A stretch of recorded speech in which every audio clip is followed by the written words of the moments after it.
Sound check. Ayan muli ho, isang magandang hapon sa bawat isa. Purihin po ang pangalan ng Panginoon.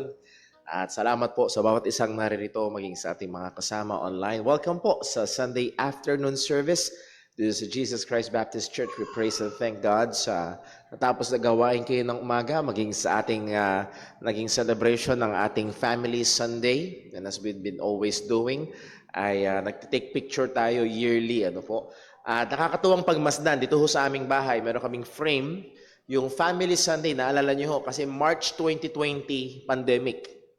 Before that, nagkaroon tayo ng Family Sunday. So yung February 2020, may picture daan. Yung isang pamangkin ni Sister Jonah, maliit pa. Ngayon, matangkad na sa kanila. After 4 years, purihin ang Panginoon sa napaka-cute na pagmasdan, napaka-nakakatuwang pagmasdan. Si Timmy noon ay liit-liit, 3 months noon si Timmy. Ngayon ay 4 years old na, so nakakatuwa. So that's a very good thing sa ating Family Sunday at maingatan yung mga larawan ho na yan. At patuloy natin ipag-pray ang bawat pamilya, bawat ama ng tahanan, ina ng tahanan, bawat anak sa tahanan, pag-pray ho natin upang patuloy na magabayan, lalo na sa katotohanan ng Panginoon. Bago tayo mag-start sa ating gawain ngayong hapon, ilang mga reminders. Meron tayong mga kapatiran na nag-express na, Brother Paul, hahabol kami doon sa I Love My Church. Okay lang ba next week? Okay lang po yan. Nag-post ho tayo sa ating mga group chats ng mga items na maaaring ibigay sa ating church, donate sa ating church para humagamit dito. Hindi kailangang mamahalin, at lalo na yung mga panlinis, mga sabon, basahan, very much welcome po yung lagi ho yung ginagamit dito sa church para mapanatili ho natin yung kalinisan. And then also, Lord willing, March 10, that's a Sunday, nagkakaroon ho tayo ng special couples fellowship. So sana planuhin ho ng mga mag-asawa. It will be a dinner fellowship. Plano ho natin, sa labas ng church gawin. Kung hindi man mangyari yun, dito tayo sa church, pero gagawin pa rin nating espesyal. Ayan. So sana planuhin ho ng mga mag-asawa. Plano ho natin dyan from 5 p.m. to 7 p.m.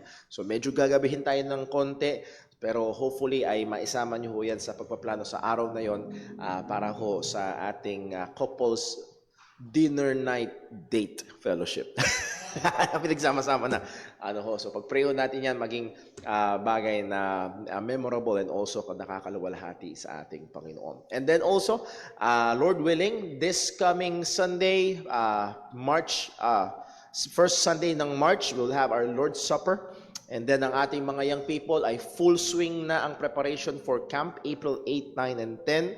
Ang mga fundraising muli, nakalimutan ko sabihin kayo ng umaga, magkakaroon ho ng garage sale ang ating church. Maaari mag-start ho sa March 10 din ng umaga.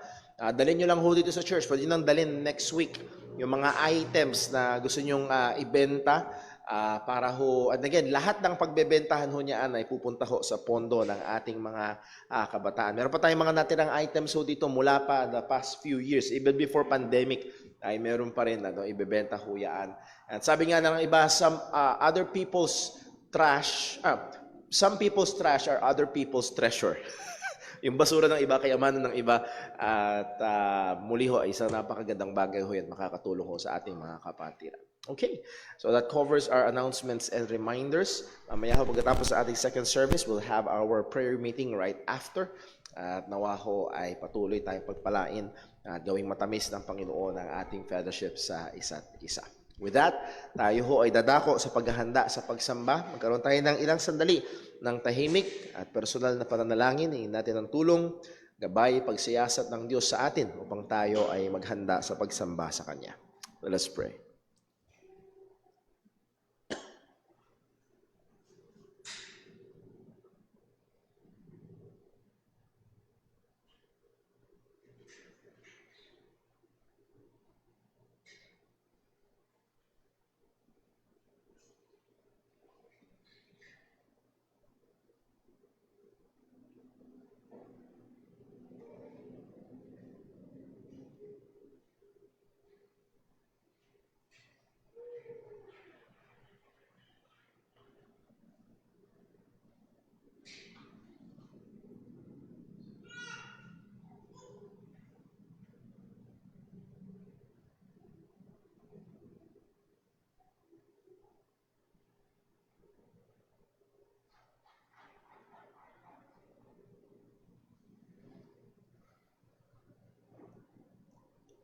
Let us pray. Panginoon Diyos, aming Ama sa langit, kami ay patuloy na lumalapit sa iyo sa pamamagitan ng aming Panginoong Hesukristo, na siyang namatay, nilibing, muling nabuhay, at ngayon namamagitan para sa amin. Panginoon, salamat po sa dakila mong biyaya, hindi lamang sa buhay, kalakasan at pagsustento sa amin at aming buong pamilya. O Diyos, lalo't higit, salamat po sa biyaya ng kaligtasan. Sa kinahabagan mo kami, kagaya ng aming nabasa at napag-aralan kayo ng umaga, na binigay mo yung bugtong na anak bilang hain upang pampalubag loob sa iyong galit. Galit na karapat-dapat para sa aming mga makasalanan. Ngunit narito, O Diyos, kami nagtamo ng kapatawaran, paglilinis, pag-ampon sa iyong pamilya. Salamat, O Diyos, sa dakilang kaligtasan. Lord, nawa ang mga katotohanan ito ay patuloy na magtulak sa amin upang purihin ka, upang sa aming pag-aawitan, panalangin, magbabasa ng iyong salita at maging sa pangangaral ng iyong salita. Panginoon, ang mga katotohanan ito ang patuloy na magbigay sa amin ng init, magbigay sa amin, Panginoon, ng pagnanasa, na tunay nga sa aming buong pagkatao ay itaas namin ang iyong dakilang pangalan. Ama, salamat po sa pangyayari sa gawain kayo ng umaga. Salamat po sa bawat pamilya sa loob ng iglesyang ito. At muli, Panginoon, napapatuloy mong ipaalala ng tanging pag-asa ng bawat pamilya ang ebanghelyo ng aming Panginoong Hesukristo. Ama, tulungan mo kami, ingatan mo kami, at pagpapatuloy ng aming gawain, Panginoon, nawa ay ito'y maging mabangong samyo sa iyong harapan. Lahat ng papuri ay mauwi sa iyo lamang. Namin pong hinihiling na patuloy mo kaming hugasan. Patawarin sa anumang mga kalikuan na aming nagawa laban sa iyo. Patuloy mo kaming bigyan ng sipag at kapangyarihan upang patuloy na labanan, patayin ang mga kasalanang nakatahan sa amin. Lahat ng ito, Panginoon, ay aming dinadalangin sa iyo. Sa ngalan ng aming Panginoong Hesukristo. Amen. Sa iyo po tayong lahat at tayo po umawit sa Panginoon.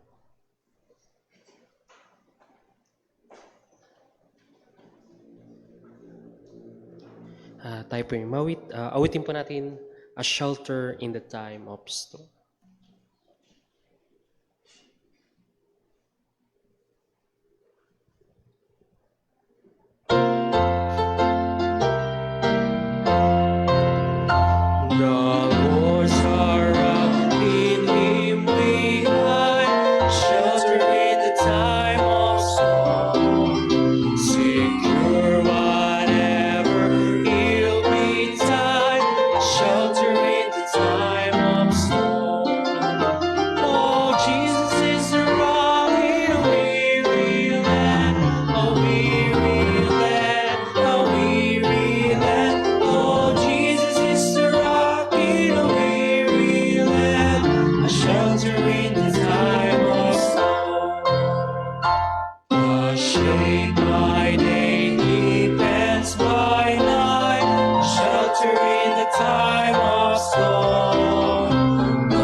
tayo po yung martilyo na tayo para sa ating pagkakaloob.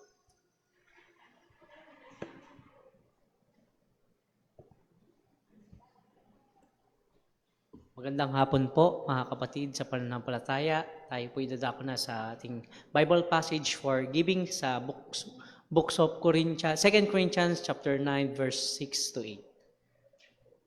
Sabay-sabay po, ready, read. But this I say, he which soweth sparingly shall reap also sparingly, and he which soweth bountifully shall reap also bountifully. Every man according as he purposeth in his heart, so let him give, not grudgingly or of necessity, for God loveth a cheerful giver. And God is able to make all grace abound toward you, that ye, always having all sufficiency in all things, may abound to every good work. Tayo po ay manalangin. Ama naming Diyos, maraming salamat po sa bawat buhay, sa bawat segundo, Panginoon, na kami po pinagkalooban ng buhay. Lord, pinapasalamatan ka namin, O Diyos, dahil Ikaw ang Diyos na mabuti, Ikaw ang Diyos na dakila, Ikaw ang Diyos na banal. Maraming salamat po sa hapong ito dahil patuloy pong dinala ang aming mga panyapak dito po sa iyong panambahan upang purihin ka, pasalamatan ka, Panginoon, sa aming mga buhay.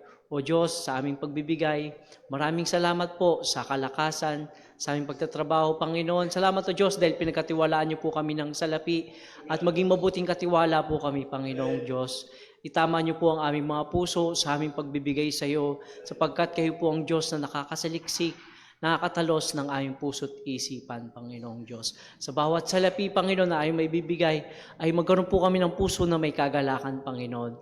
Na alam po namin na kayo po ang nagkaloob ng lahat ng mabubuting bagay sa amin, O Diyos. Kaya naman, Panginoon, at ito po ay binabalik po namin sa iyo na may pagpupurit, pagpapasalamat, Panginoon. And sa lahat po na malilikom naming salapi ay ito po ay magamit sa kakalaganap ng iyong mabuting balita. Ikaw, O Diyos, ang maluwalhati sa aming mga buhay at sa panambahang ito. At sa aming pag-aaral ng iyong mga salita, ikaw ang siyang manguna at ikaw po ang mangusap sa bawat isa sa amin sa mga katotohanan, O Diyos, na ikaw ang siyang magliligtas sa amin, Panginoon. At sa mga ngaral at gagamitin mo po, Panginoon, ay pagkalooban niyo po siya ng karunungan na nagbumula sa iyo. Ito po ang aming samot dalangin sa pinakamataas sa napapurit pagpapasalamat sa pangalan ng aming Panginoong Hesukristo. Amen. Tayo po ay magkaloob.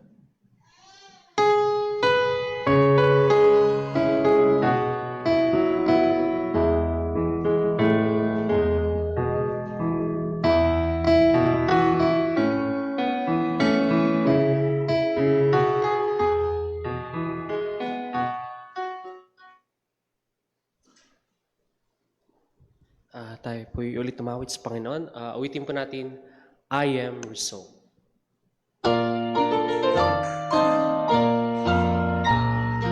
I am resolved no longer to linger, charmed by the world's real life. Things that are higher, things that are upper, these have allured my sight.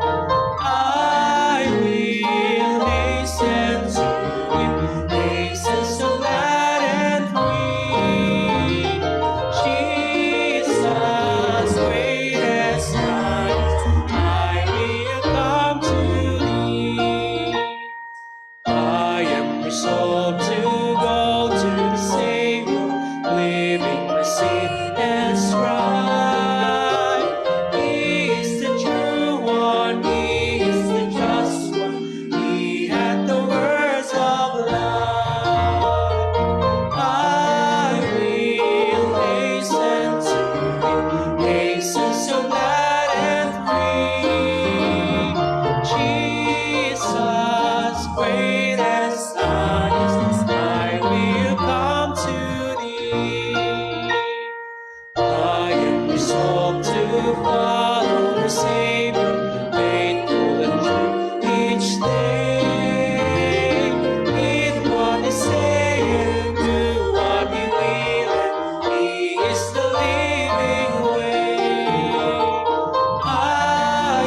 tayo po'y magsitayong lahat. Tayo po'y tumawid sa Panginoon. Awitin po natin Psalm 150. Praise the Lord.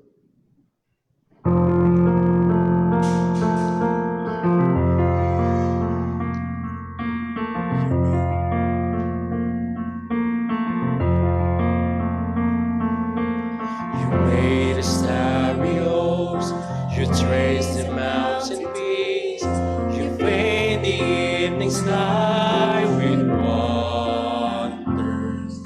The earth it is your throne, from desert to the sea. All nature testifies your splendor. Praise the Lord, praise the Lord. Sing His greatness, all creation. Praise the Lord, raise your voice, you heights and all your depths. From furthest east to west, let everything that has breath praise the Lord. Reach into the dust, in love your spirit breathe.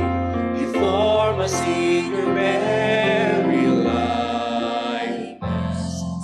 To know your wondrous words, to tell your mighty deeds, to join the everlasting chorus.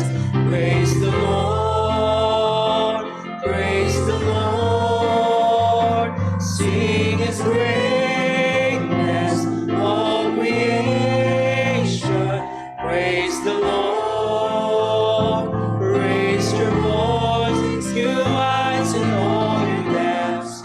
From furthest east to west, let everything that has breath praise the Lord.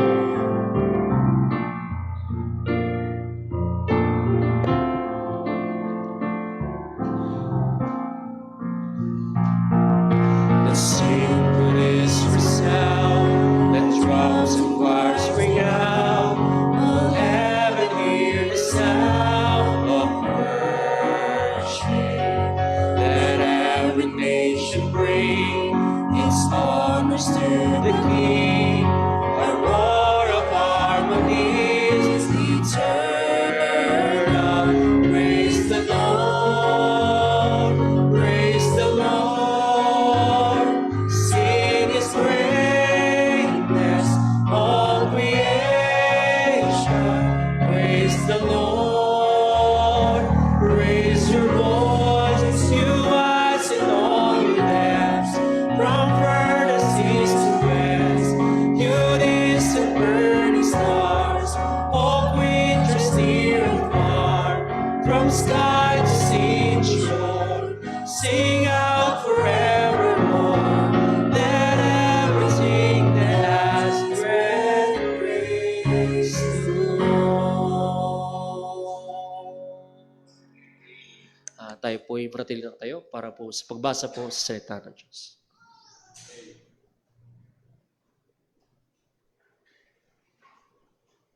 Purihin po ang Panginoon. Sa oras na to, tayo po ay babasa po mula po sa salita ng Diyos. Ito po ay manggagaling sa 2 Timoteo, chapter 3, verses 10 to 17. Sabay-sabay po nating basahin. Ready? Read. Sinunod mong mabuti ang sa iyo, ang aking pamumuhay at layunin. Tinularan mo ang aking pananampalataya, pagtitiyaga, pag-ibig at pagtitiis. Nasaksiyan mo ang mga pag-uusig at pagdurusang dinanas ko sa Iconio at Listra. Ganoon na lang ang mga pag-uusig na itiniis ko.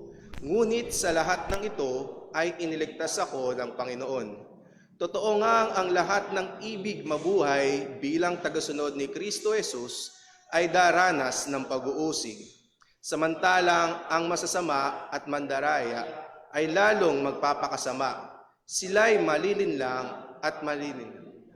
Ngunit ikaw, magpatuloy ka sa mga bagay na natutuhan mo at matibay mong pinaniniwalaan. Yamang kilala mo ang mga nagturo nito sa iyo.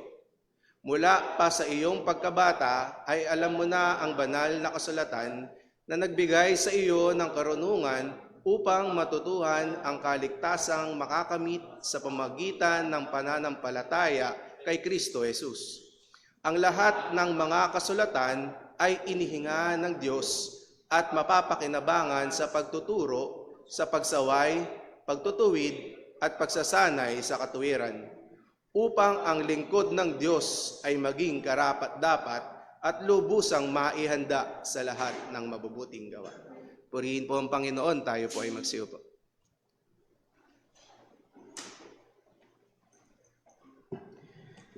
Tayo po'y dumako sa ating pag-aaral ng salita ng Panginoon.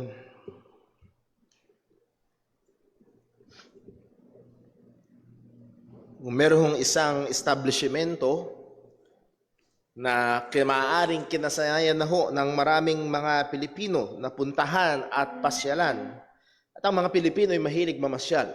Tama ho ba? At isa sa mga mahilig pasyalan ng mga Pilipino ay ang lugar na kung saan libre ang aircon. At saan yun? Walang iba kung hindi sa mga malls. Naalala ko ho, nagkaroon ako ng pribilehiyo na makapunta sa isang mall sa ibang bansa, sa Amerika particularly, at namangha ako kung gaanong halos walang tao. Na pwede ka talagang mag-drive ng sasakyan sa loob pero wala kang masasagasaan dahil walang tao. Pero hindi yun maaari dito sa Pilipinas. Laging merong tao. Kahit pandemic, merong tao. Ganon katindi ang kasanayan at kagustuhan ng mga Pilipino sa mga malls na ito. At kung merong kilalang establishmento o mall sa ating bansa, ay walang iba yan kung hindi ang SM. Hindi ko alam kung hanggang ngayon ay pinapatugtog pa rin nila ang kanilang, ang kanilang kanta. At kung saan merong sinasabi doon para mahikayat tayo na huwag ka lang pumunta sa ibang lugar, sa SM ka na lang pumunta. Because here at SM, we got it all for you. Ayun ang sabi nila. Nasa SM na lahat. O, huwag ka na pumunta sa ibang lugar. Huwag ka na pumunta sa Ayala. Huwag ka na pumunta sa Robin. Huwag ka na pumunta dyan sa iba. Here at SM, we got it all for you. At alam mo natin hindi totoo yun. Wala silang ataol. Not all. Wag kaya ko sinabi ho yaan sapagkat sa atin ho bilang mga mananampalataya ay merong binigay sa atin ang Panginoon na kung saan nandun na lahat ang ating kailangan. Bilang mga mananampalataya, we stand on sola scriptura. Scripture alone. Nang ibig sabihin na lahat ng kailangan natin upang maligtas, mabuhay ng magbibigay luwalhati sa Panginoon at masunod natin ang kalooban ng Diyos ay nasa salita ng Diyos. Hindi natin kailangan ng mga dagdag na revelasyon. Hindi natin kailangan ng mga bulong at mga tinig mula sa ibang lugar kung hindi nasa salita na ng Diyos at kumpleto ang salita ng Diyos at sapat ang salita ng Panginoon. At kinakailangan ho natin maging matatag sa katotohanan ito. Sapagkat by nature, tayong mga Pilipino ay mapamahiin. Masyadong malaking bigat ang binibigay sa mga panaginip at sa mga pangitain at sa mga tradisyon na nakasanayan o sa mga, anong tinatawag dito, yung mga bawal magwalis ng gabi. Ano tawag doon? Pamahiin. Nagbibigay ng bigat sa maraming bagay na naalala ko ho, isang kapatid natin sa Panginoon, umuwi na sa Panginoon. Sabi niya, Brother Paul, napanaginipan ko yung nanay ko, napanaginipan ko yung nanay, nakatayo siya dyan sa may pintuan. Okay. At mas madalas, pag nagkakaroon tayo ng ganong panaginip, Brother Paul, nakapanaginip ako, namatay ako sa panaginip ko. Ano kayang ibig sabihin nun? Marami kang nakain kagabi. Baka yun ang ibig sabihin nun. Ang punto ay ito, sapat ang salita ng Diyos. At ang mensahe natin mula sa talata ng ating binasa ay ito, ministers and all believers, must stand on the inspired Word of God, which is sufficient for our personal sanctification and ministerial aspirations. Ang mga lingkod at lahat ng mga mananampalataya ay kinakailangang tumindig sa kinasihang salita ng Diyos sapagkat ito ay supisyente or sapat para sa ating mga personal na kabanalan at lahat ng ating mga paglilingkod sa gawain ng Panginoon.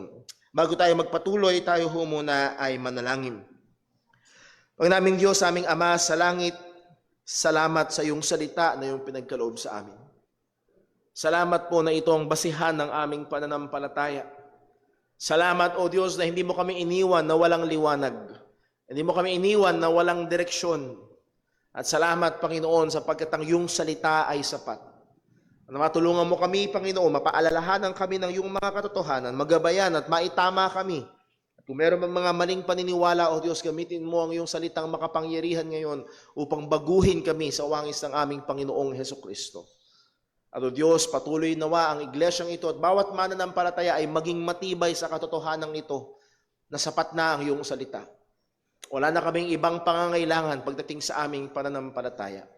At lahat ng ito, Panginoon, na hinihiling namin sa iyo sa ngalan ng aming Panginoong Hesukristo. Amen. Well, basahin ko lang ho ng kaunti, magbigay lang tayo ng kaunting background mula ho sa aklat na ating binasa, which is ang 2 Timothy. Ang 2 Timothy ho ay ang huling aklat sa bagong tipan na sinulat ni Apostol Pablo. Sinulat niya ang mga salitang ito habang siya ay nasa kulungan sa Roma. Isa ito sa mga pastoral epistles but also a prison epistle na kung saan siya naghihintay na lamang na siya ay mamatay na. At marami ang mga nagsasabi na naghihintay na lamang siya na siya ay bitayin doon sa Roma. Around AD 67 to 69 ang pagkasulat ito ni Apostol Pablo at isa sa mga pamilyar na maaaring mga salita sa atin mula sa aklat na ito ay ang sinabi niya ni Pablo sa chapter 4 verse 6, 2 Timothy chapter 4 verse 6. Ito yung tinatawag na swan song ni Apostol Pablo. Ang sabi niya, "For I am now ready to be offered and the time of my departure is at hand." Nung sinulat niya ang Book of Philippians, ang sabi niya, kumpiyansa ako na lalaya ako. Pero ngayon, iba na. Nakalaya pa siya sa kanyang first imprisonment. Ito sa mga pagkakulong ni Apostol Pablo na alam niya, hindi na siya makakalaya, alam niya darating na ang kamatayan. Pero ang sabi niya, the time of my departure at hand, verse 7, I have fought a good fight, I have finished my course, I have kept the faith. Ito na yung katapusan ng takbuhin ko. Ito na yung ending. Babagsak na ang telon at tapos na. At sabi niya, henceforth there is laid up for me, verse 8, a crown of righteousness which the Lord, the righteous judge, shall give me at that day, and not to me only, but unto all them that love His appearing. Tayo bilang mga mananampalataya ay ninanasa na maaaring kagaya din ni Apostol Pablo sa biyaya ng Diyos, masabi din natin ang mga salitang ito. Na sa pagdating ng dulo ng ating buhay, we have kept the faith, we have fight a good fight, we have kept the faith, we have finished our course. Pero narito, sinulatan ni Apostol Pablo ang batang pastor na si Timothy at nahapsang si Timothy ay nahandun sa Ephesus upang ayusin ang maraming mga problema doon. At alam ni Pablo na siya na dumanas na maraming kahirapan ay ang batang manggagawa na ito na si Timothy ay haharap din ng maraming kahirapan. Kung kaya't sinulat niya ito upang i-encourage ang batang manggagawa. Upang si Timothy naman ay dumating sa katapusan na kung saan he will be able to say, he have fought a good fight, he have kept the faith, he have finished the course, na kung saan siya ay tinawag ng Panginoon. So sa harap ng mahirap na bagay o mahirap na mga pagsubok sa gawain, ini-encourage ni Pablo si Timothy. Actually, nagbigay babala si Pablo. Hindi niya tinago. Hindi niya niloko si Timothy na, Timothy, huwag kang mag-alala. Everything will be good pagdating sa ministry. Basta maglingkod ka lang kay Lord, walang problema. Maglingkod ka lang kay Lord, walang karamdaman. Maglingkod ka lang kay Lord, yayaman ka. Sounds familiar? Ayan ho ang ebanghelyo na pinapangaral ng marami, which is the prosperity gospel. No, contrary to that, ang sabi ni Pablo kay Timothy sa chapter 3 verse 1, ang sabi niya, "This know also that in the last days perilous times shall come. For men shall be lovers of their own selves, covetous, boasters, proud, blasphemers, disobedient to parents, unthankful, unholy, without natural affections, truce breakers, false accusers, incontinent or walang self-control, fierce, despisers of those that are good, traitors, heady, high-minded, lovers of pleasures more than lovers of God." And as I've always said, ito sa kinakatakutan ko, verse 5, "Having a form of godliness but denying the power thereof." Hindi ho padali. Sabi ni Pablo kay Timothy, "Timothy, pahirap." On the next chapter, chapter 4, sabi rin ni Pablo sa kanya, verse 3, hindi lamang sa labas ng church, kundi maging sa loob ng church ay magiging malaking hamon ang pagmiministeryo, paglilingkod. Ang sabi sa verse 3, "For the time will come when they," at yung they dyan is in the context of those who listen, or those who are in the church. But those who are in the church, ang sabi, they will not endure sound doctrine, but after their own lust shall they heap to themselves teachers having itching ears. And they shall turn away their ears from the truth, and shall be turned unto fables. Darating ang time na merong mga churches, na merong mga tao sa loob ng church, that they will demand not truth, but fables. Not truth, but entertainment. Kamakailan, dahil hindi ko sinusubaybayan, hindi ko alam ang eksaktong petsa, pero naidaos ang Super Bowl. Sa atin, Super Bowl, ano yun? Football. Sa Amerika, yung football, hindi kagaya sa European, hindi yung sinisipa, kung hindi yung nagbabanggaan sila sa Amerika. At laging Sunday ang football. At finiture ng isang Christian YouTuber, si Todd Friel, finiture niya ang ilang mga so-called worship services sa mga so-called Christian churches. And guess what? Ang preaching nila is about football. At ang illustration pa ng isang pastor, kaysa sa bola, ang nilagay sa sahig ay yung Bible at sinipa. Para ka makascore. Not truth. Entertain us. Ayaw namin ng heavy truth. Gusto namin is light entertainment. At nangyayari ho yan sa kapanahunan natin ngayon.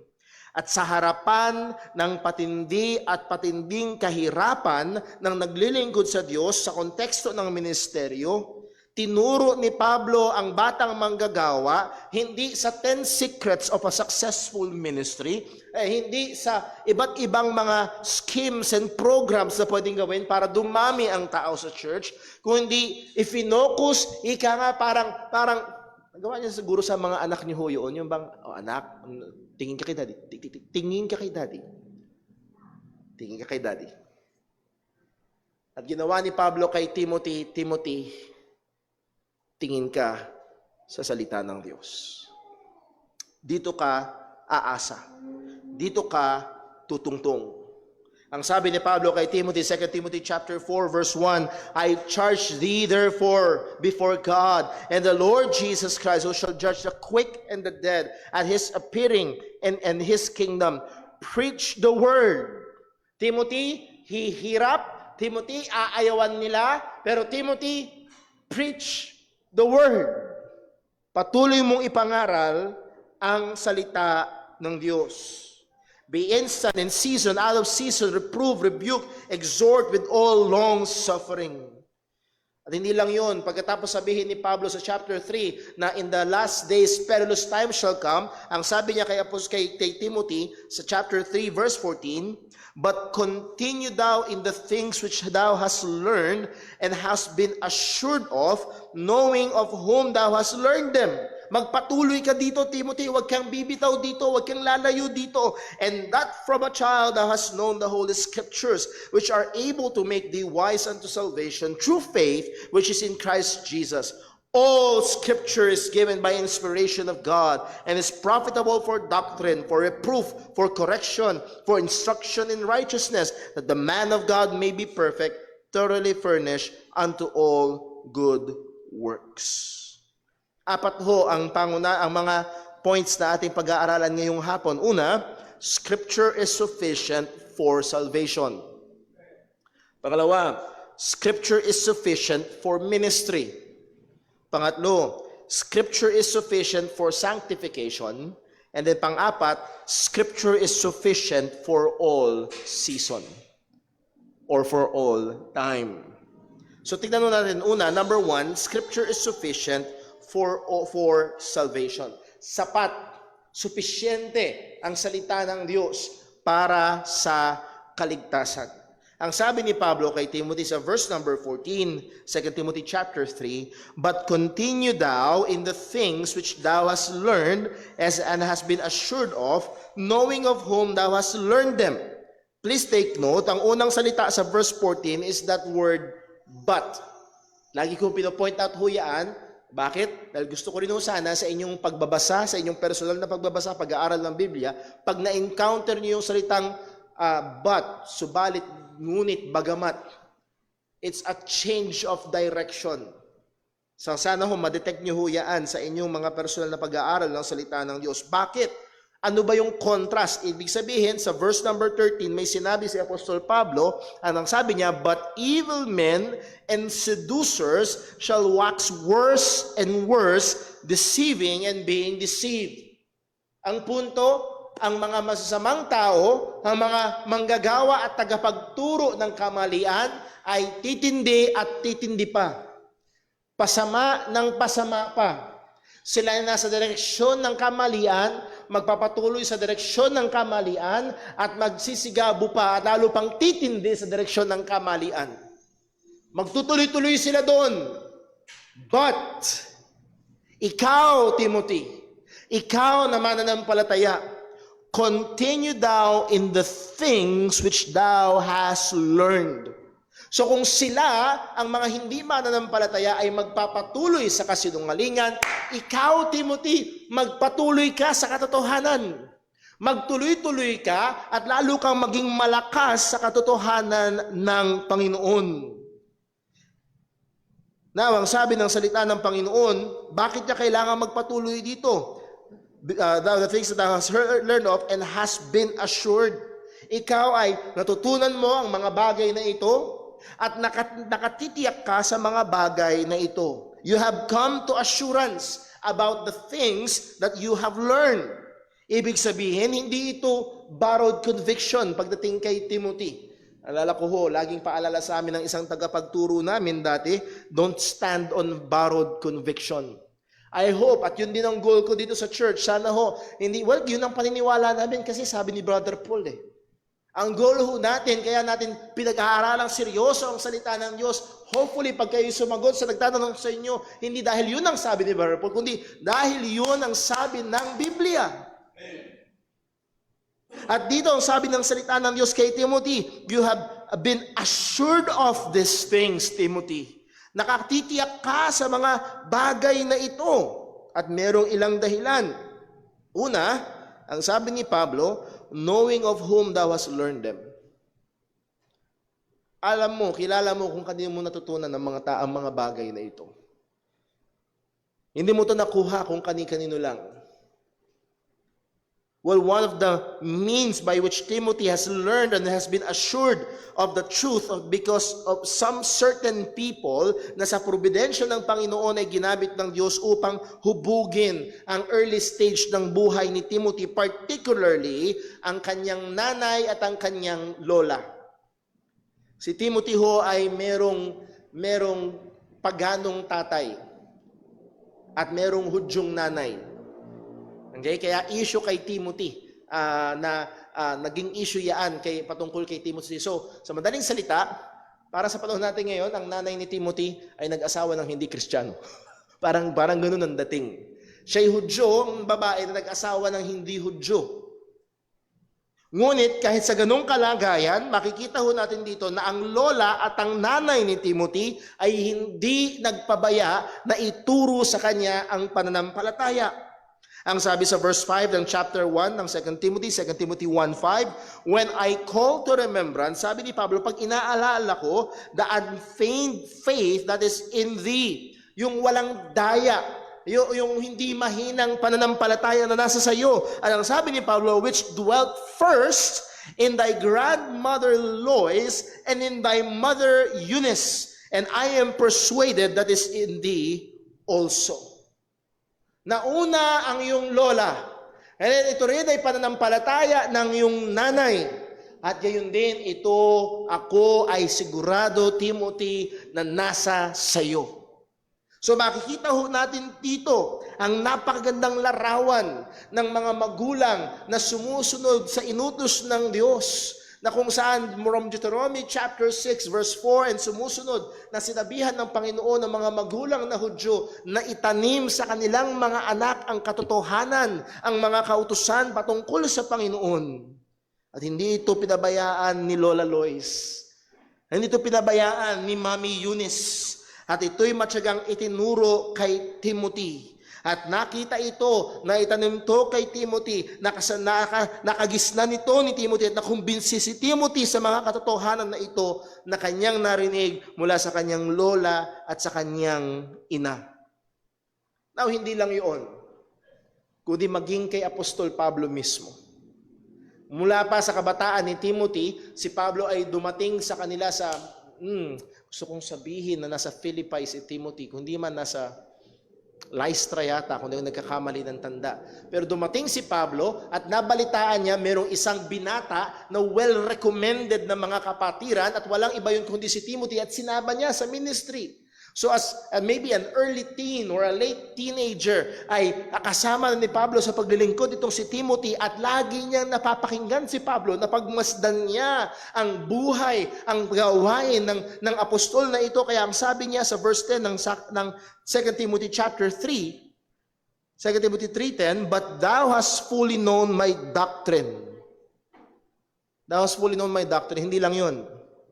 Manner of life. Purpose, faith, long-suffering, charity, patience. Hindi lang yung doktrina ko, Timothy, ang alam mo. Hindi lang yung tinuturo ko, Timothy, ang alam mo. Kundi alam mo rin yung paraan ng pamumuhay ko, Timothy. Kundi alam mo rin yung purpose ko, Timothy. Alam mo rin yung pananampalataya ko, Timothy. Alam mo rin yung pagdurusa ko, Timothy. Alam mo rin yung pagmamahal ko, Timothy. Alam mo rin yung pagpapasensya ko, Timothy. Nasaksihan mo ang lahat ng ito. So, nais kong ipunto mula ho dito, napakahalaga, hindi lamang ang katotohanan na ating sinasabi, kung hindi kasama nito ang buhay na napagmamasdan ng susunod na henerasyon. Napakaganda kung ang susunod na henerasyon sa atin ay sa biyaya ng Panginoon, masasabi na hindi lang ito ang tinuro, kundi kalakip nito ang buhay ng mga naunang mananampalataya sa amin. So ating pagsumikapan, nawa hindi lang tama ang lumalabas sa ating bibig, kundi tama rin ang lakad ng ating mga paa upang ito'y maging epektibong pagtuturo sa susunod na henerasyon at kanilang tindigan ang pananampalataya na sinasalin natin sa kanila. Ang sabi sa verse number 15, ang sabi ni Pablo sa Timothy, alam mo kung saan mo natutunan ito, mula pa nung bata ka, ang sabi niya sa verse 15, and that from a child thou hast known the Holy Scriptures. Mula pa nung bata ka, Timothy, natutunan mo na, nalaman mo na ang salita ng Panginoon, which what? Which are able to make thee wise unto salvation through faith, which is in Christ Jesus. Oh, napakarami nating pwedeng sabihin mula sa isang single verse na ito. Pero nakikita ho natin dito na ang main source ni Timothy, yes, nandun ang pagtuturo ni Lola, ni Mami, at ni Apostol Pablo. Pero ang main source ni Timothy, nakatungtong siya saan? Sa Scriptures. Sa Scriptures. Thou hast known the Holy Scriptures. At ang buhay ni Lola Lois, ni Mami Eunice, at ni Apostol Pablo ay palamuti ng katotohanan ng Ebanghelyo at ng salita ng Diyos. At ang salita ng Diyos na ito, take note, natutunan ni Timothy from a child. From a state of being a child. Hindi natin alam kung anong eksaktong edad. Pero nais kong sabihin sa bawat isang naririto, sa mga tagapagturo ng mga bata, una sa mga magulang, pangalawa sa mga nagmi-minister sa ating Sunday school, huwag kayong manghimagod. Pwedeng matutunan ng bata. Isa ito sa napakagandang katangian ng Biblia. Merong tinatawag na perspicuity of the Scripture, or the more known language, English, the clarity of Scripture. Na ang salita ng Diyos ay klaro. Hindi ibig sabihin na ang lahat sa salita ng Diyos ay madaling maintindihan. No. Merong mga lugar sa salita ng Diyos na mahirap talaga maintindihan. Sabi mismo ni Pedro, sabi, ibang sulat ni Pablo, ang hirap unawain. Meron talagang mahihirap. Pero salamat sa Panginoon na dito mismo sa sinabi na ito sa pinakamahalagang lugar sa salita ng Diyos, sa pinakamahalagang katotohanan ng salita ng Diyos, at wala nang masahalaga pa patungkol sa kaligtasan. At salamat sa Diyos, ang kaligtasan ay napakalinaw na pwedeng maunawaan ng kahit isang bata. So huwag nating tigilan ang pagtuturo sa kanila. Sa biyaya ho ng Panginoon, binibigyan kami mag-asawa ng Diyos ng kagalakan at hindi namin maiwasan ng mangiti kapag minsan nagpe-pray si Timmy. Nasasabi, Lord, thank you po sa house namin, sa food, thank you po kay Jesus, namatay siya sa cross. In Jesus' name, Amen. Alam namin na hindi niya pa kayang ipaliwanag ang doktrina ng substitutionary atonement. Pero habang lumalaki siya, naririnig niya ang katotohanan. At sana sa biyaya ng Panginoon, loobin ng Diyos, sa maagang edad, maunawaan niya ang katotohanan at manampalataya siya kay Kristo Jesus. And that from a child thou hast known, listen, the Holy Scriptures. Not tradition, not culture, but the Holy Scriptures. Kayang maunawaan ng bata ang pagdating sa kaligtasan. At ang kaligtasan nito niliwanag ni Apostol Pablo, that has known the Holy Scriptures which are able to make thee wise unto salvation through faith which is in Christ Jesus. Now, magiging technical ako ng kaunti. Nung sinabi ito ni Pablo kay Timothy, that has known the Holy Scriptures, wala pa ang book ng 2 Timothy. Ibig sabihin, particularly, ang tinutukoy dyan, wala pa ang book of Acts, wala pa ang book of Romans, wala pa ang tinutukoy na, particularly tinutukoy ni Pablo dyan, the Holy Scriptures in the Old Testament. At ang sabi niya, the Holy Scripture, the Old Testament, is able to make thee wise unto salvation through faith, which is in Christ Jesus. Point, anong paraan ng kaligtasan ang tinuturo ng lumang tipan? By grace alone, through faith alone, in Christ alone. Never na nagturo ang Biblia ng salvation by works. At ito ang laman-laman ng lumang tipan at ng bagong tipan. Pananampalataya lamang kay Kristo Jesus ang paraan ng kaligtasan para sa isang makasalanan, bata man o matanda. Hindi natin kailangan ng dagdag na revelasyon. Hindi natin kailangan ng bulong ng sikretong pangalan ng Panginoon. Hindi natin makailangan ng isang quote-unquote tamang grupo na salihan para maligtas. Sapat ang kaligtasan sa pamamagitan ng pananampalataya kay Kristo Jesus at supisyente ang salita ng Diyos upang ipakita ito sa makasalanan. I-point out ko lamang po, yes, ang revelasyon ng Panginoon ay hindi Biblia lamang. We have so-called general revelation through God's creation para mapakita sa mga tao ang wisdom ng Diyos, ang kapangyarihan ng Diyos, pero hindi sapat ang general revelation for salvation. Sapat ito for condemnation. Malinaw yan sa Romans 1 and 2. Walang excuse ang tao. Bakit? Kitang-kita nila na may lumikha. Pero kailangan ng special revelation through Scripture para maipakita ang kaligtasan sa pamamagitan ni Kristo Jesus. Kaya marapat lamang na ibigay natin ang ating mga sarili sa gawain ng paghahayag ng Ebanghelyo ni Kristo. Dahil kailangan nilang marinig ang kaparaanan ng kaligtasan mula sa salita ng Diyos. So anong point number 1? Scripture is sufficient for salvation. Sapat ang sinuturo ng Biblia. Sapat ang kapahayagan ng Biblia para sa kaligtasan ng tao.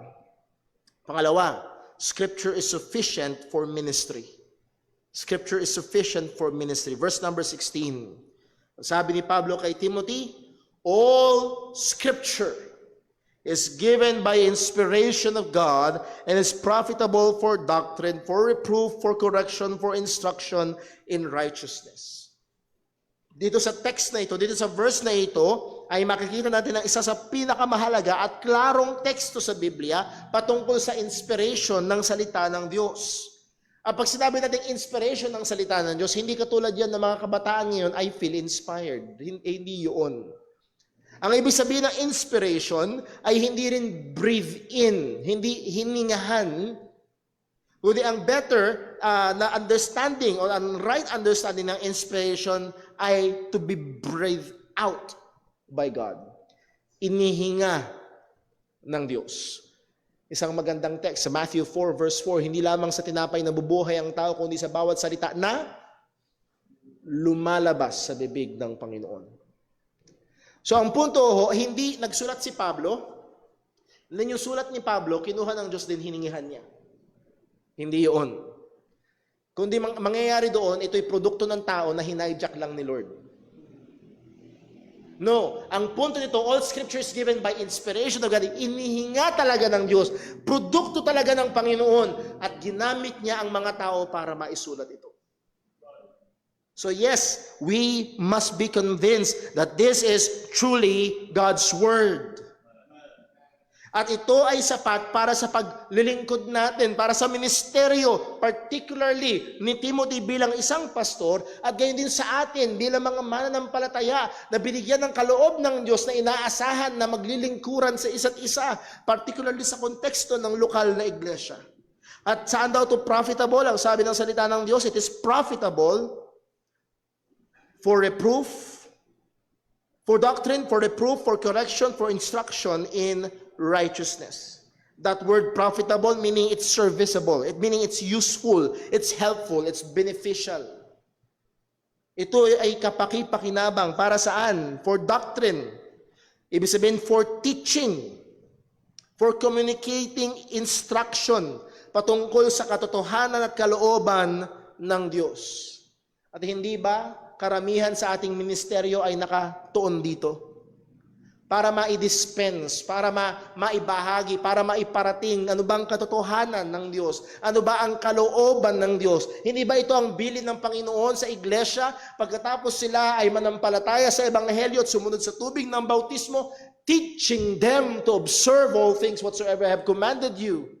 At yun ang tuloy-tuloy. At ito ang patuloy natin ginagawa sa mga ministeryo natin. Kung hindi nyo nakipapansin mga kapatid, mga kaibigan, karamihan sa mga ministeryo natin nakafocus doon.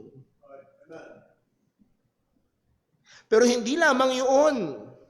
Not just for doctrine, for teaching truth, but for reproof. At ang ibig sabihin ng reproof is for convincing, particularly convincing men, kinukumbinsi ang mga tao sa kanilang mali at ginagawa laban sa Panginoon. For convicting erring people of their error. Para maipakita sa mga tao na yung ginagawa nila, yung paniniwala nila, yung kaparaanan nila ay mali. Paano mo nasabing mali? Ito ang sabi ng salita ng Diyos. Bakit mali ang lalaki sa lalaki? Bakit mali ang babae sa babae? Ito ang... Paano mo nasabing mali yung damdamin ko para sa kanya?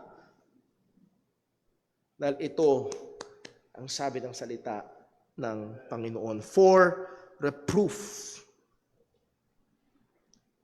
Madalas mayroong pagkakataon na kailangang i-expose ang kasalanan expose ang ginagawa at mga katuruan na laban sa kalooban at katotohanan ng Panginoon. At may mga pagkakataon na kailangan tawagin ng mga mananampalataya sa pagsisisi. And not just for reproof, but also for correction.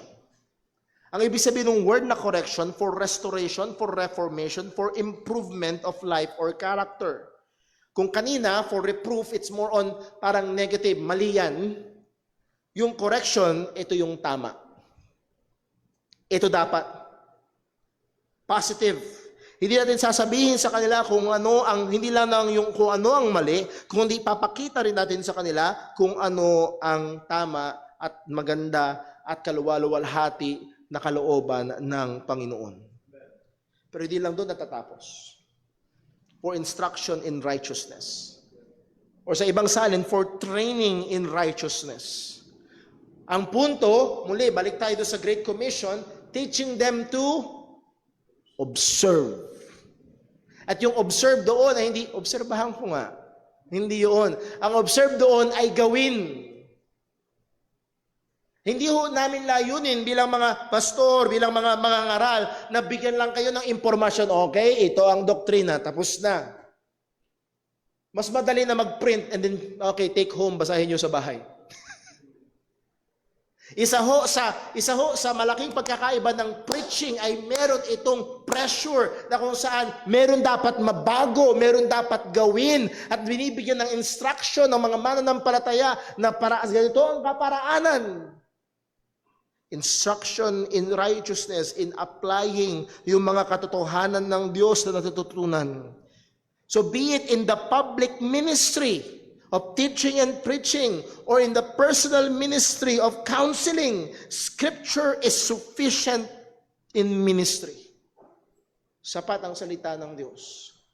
Isa ho, Lord willing, sa gagawin natin ngayong taon, hindi lamang ang preacher's class, magkakaroon din tayo ng counseling seminar. Sapagkat hindi ho kayang counselan ni Brother Paul lahat. At hindi lahat lalapit kay Brother Paul. At pag merong may problema na lalapit sa inyo, halimbawa, isang kabataang babae, biglang lalapit sa iyo, ate, buntis ako. Paano mo papayuhan? Sana hindi yung practical agad ang papasok sa isip mo, kung hindi nagsisimula agad umikot ang isip mo, anong sinasabi ng salita ng Diyos? Para makapagbigay ng tamang payo, para makapagministeryo. It is sufficient for ministry. Number 3, Scripture is sufficient for sanctification. And this is the goal of every biblical teaching and preaching. Ang layunin ng bawat pagtuturo at pangangaral ng salita ng Diyos, again, ay hindi lang para magbigay ng impormasyon, kundi ang impormasyon o katotohanan na ibibigay ay maging instrumento para sa transformasyon. Para matransform, para mabago. On the side of the listeners, ang sabi ng salita ng Diyos, but be ye doers of the word and not hearers only. And on the side of the teachers and preachers, yun ang layunin. Hindi lamang magkaroon ng good presentation ng katotohanan, kundi prayer, at isa sa mga layunin namin ay magkaroon ng epekto sa buhay ng mga Kristiyano ang katotohanan. At sinasabi ni Apostol Pablo kay Timothy, Scripture plays a vital role in sanctifying believers. Ang sabi niya sa verse 17, balikan natin sa verse number 16, 2 Timothy chapter 3, verse 16. All Scripture is given by inspiration of God and is profitable for doctrine, for reproof, for correction, for instruction in righteousness. By the way, kailangan nating lahat yan, apat na yan. Hindi lang puro doktrina. Hindi lang puro pagsaway, pagtuturo. Kailangan din natin sabihan tayo paano i-apply.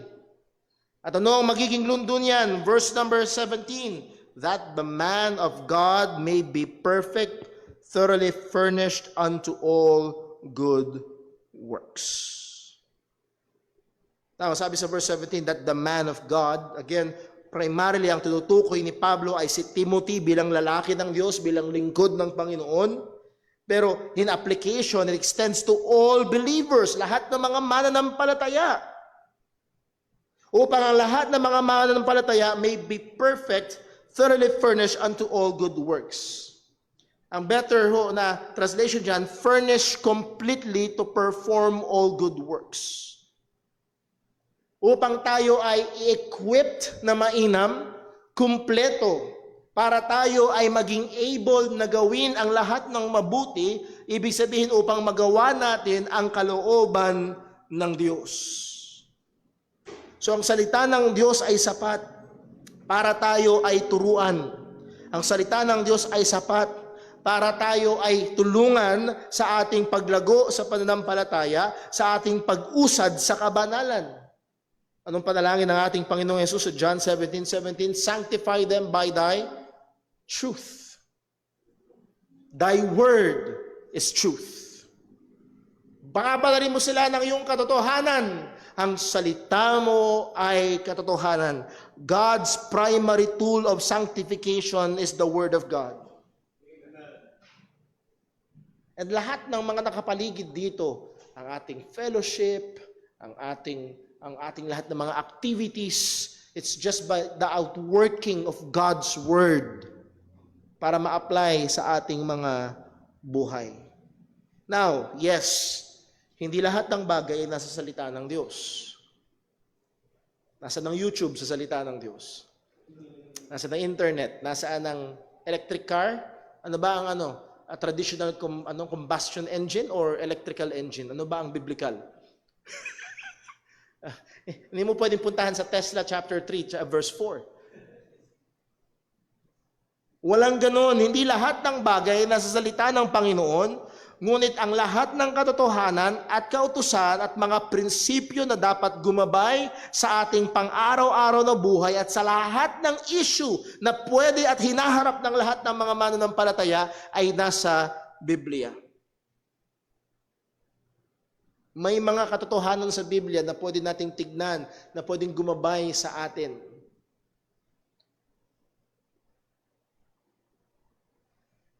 Upang tayo ay gumawa at mamuhay sangayon sa kalooban ng Diyos at magawa natin ang mabuti na nagbibigay luwalhati sa Panginoon. As we have been always saying, isa sa mga general principles, just to give us an example, ang sabi sa salita ng Panginoon sa 1 Corinthians 10 verse 31, whether therefore you eat or drink, or whatsoever you do, do all to the glory of God. So narito, ang isang, magbibigyan lang ako example, narito ang isang kabataan, magtatanong sa iyo, brother, ano kayang course ang pipiliin ko? Ano bang iniisip mo? Iniisip ko, bartending eh. Kasi balita ko, malaki sweldo nun sa barko, bartending. Okay. Well, kapatid, ang sabi ng Biblia, whether therefore you eat or drink, yun yung proof text, drink. Hindi. Or whatsoever you do, do all to the glory of God. Tingin mo, kapag nasa bar ka at maghahalo ka ng mga alak para sa mga tao, will you be able to do it for the glory of God? Tagay! For the glory. Pwede kaya? Pwedeng gumabay. Ano man ang ating gagawin? At lalapit sa iyo ang isang kabataan, sasabihin sa iyo, sis, may nanliligaw sa akin, talagang mukhang siya na yung very fit na fit para sa akin, nagkiklik talaga kami. Tinanong mo, Kristiyano ba siya? Hindi, sis eh. Kapatid, kaya mo kayang luwalhatiin ng Diyos sa relasyon na yan? Sa relasyon sa hindi mananampalataya? So makikita ho natin, yes, walang chapter and verse patungkol sa ilang mga particularities sa araw-araw na buhay na ating hinaharap. Pero laman-laman ng Biblia ang mga sapat na katotohanan, prinsipyo at mga kautusan at kalooban ng Diyos para magawa natin ang kanyang nakakaluwalhati sa Kanya sa harapan ng mga issues na ating pinagdadaanan. Sapat ang salita ng Diyos for our sanctification. As God said kay Joshua, Joshua chapter 1 verse 8, this book of the law shall not depart out of thy mouth, but thou shalt meditate therein day and night, that thou mayest observe to do according to all that is written therein. For then thou shalt make thy way prosperous, and then thou shalt have good success. Lagi kong pinopoint out ho dyan, ay hindi ito, kahit anong gawin mo, pagpapalain ni Lord. No. Kung gagawin mo at hahabulin mo ang kalooban ng Diyos, doon ka pagpapalain ng Panginoon. At ang gagabay sa iyo ay all yung scriptures.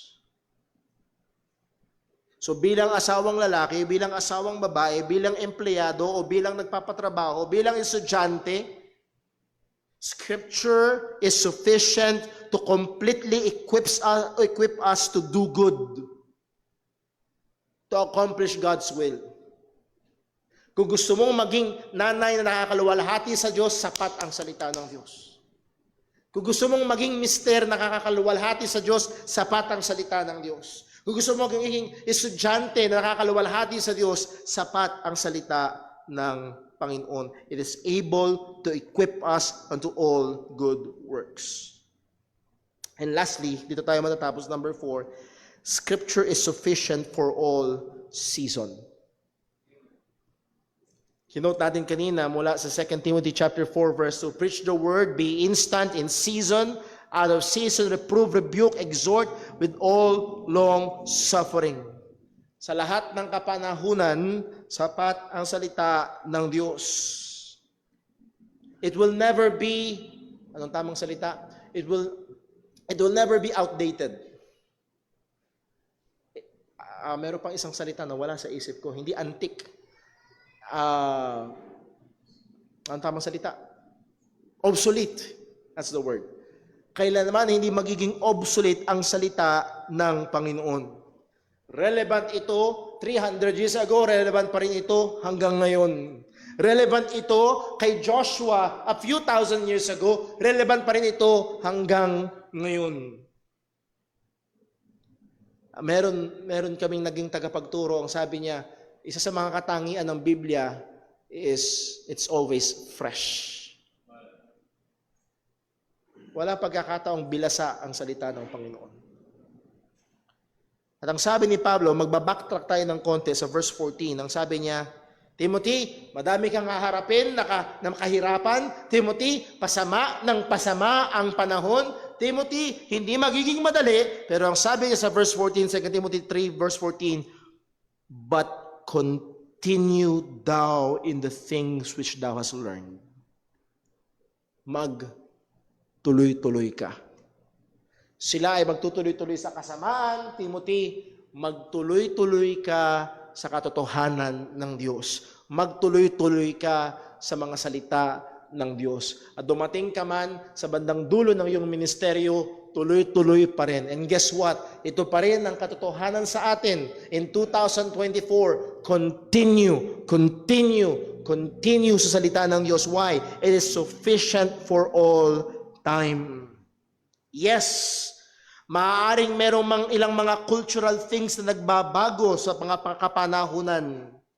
Pero hindi nagbabago ang katotohanan, hindi nagbabago ang kalooban ng ating Panginoon.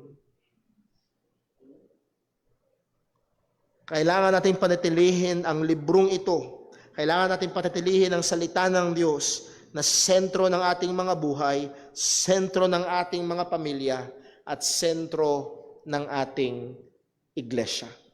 Sapat ang salita ng Panginoon. Na huwag niyo sanang isipin na, problema ako, Brother Paul, pag binuksan ko at binasa ko ang Biblia mamaya, sapat na yon, wala na akong problema. Not necessarily. Not necessarily. Pero ito'y sapat na gagabay sa atin habang natututunan natin ang kalooban ng Diyos, habang natututunan natin ang mga katotohanan, prinsipyo ng Panginoon. Ito'y gagabay sa atin sa mga hinaharap nating mga problema at mga hinaharap nating sitwasyon. Minsan kami mag-asawa ay nag-uusap, may mga ilang issues, may ilang mga problema. At may mga pagkakataon, si Sister Joanna mismo ang sasabi, ang sabi sa salita ng Panginoon, di ba ganito.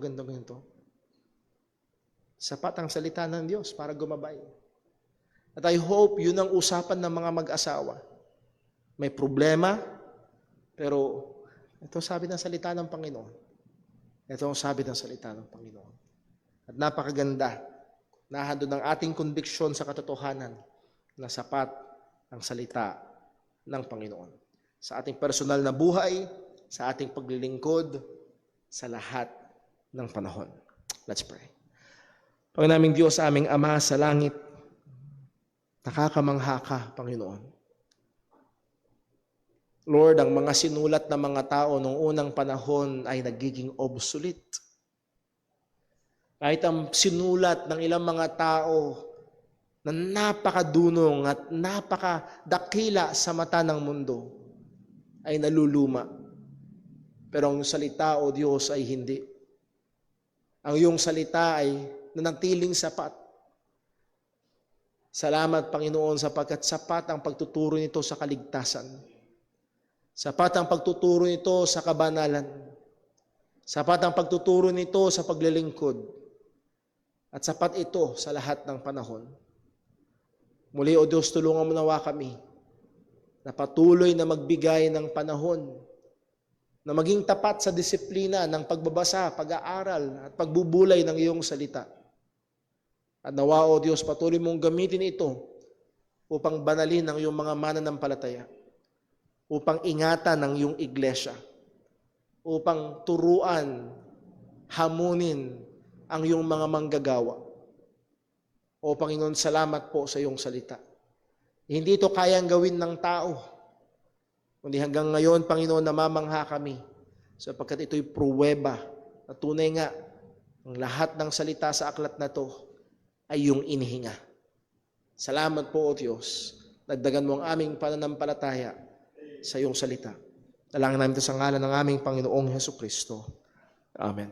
Tayo po tayong lahat at awitin natin ang ating pangwakas na awit.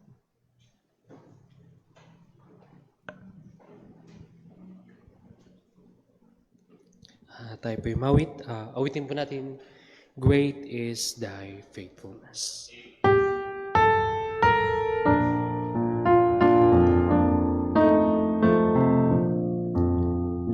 Great is Thy faithfulness, O God my Father. There is no shadow of turning with Thee. Thou changest not, Thy compassions they fail not. As Thou hast been, Thou forever will be. Great is Thy faithfulness, great is Thy faithfulness. Morning by morning, new mercies I see. All I have needed, Thou hast provided. Great is Thy faithfulness, Lord, unto me. Summer and winter, springtime and harvest, sun, moon, and stars in their courses above, join with all nature in manifold witness to Thy great faithfulness, mercy, and love.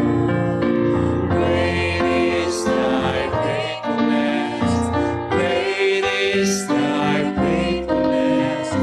Morning by morning, new mercies I see. All I have needed, Thy hand hath provided.